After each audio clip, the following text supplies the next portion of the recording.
খবরদার রান্নার বদনাম করবেন না কখনো। রান্নার বদনাম করেন নাকি? এটা ঝাল হইছে, ওইটা মজা হয় নাই, এটা টক হইছে, এটা লবণ হয় নাই, এরকম আছে না নাই? লবণ হয় নাই, বউরের তালাক দিছে, এরকম আছে না নাই? আহা, রান্না একটু ভালো হয় নাই, ঝাল হয়ে গেছে বেশি, বউরে মায়ের শুধু, এরকম ডাকাইতে আছে না নাই?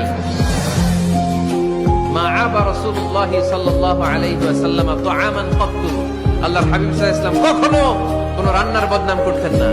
ইনিশতাহাহু আকালাহু, বুখারীর বর্ণনা। ভাল লাগলে খেতেন, ভাল লাগতেছে আরো খেতেন, আরো খেতেন।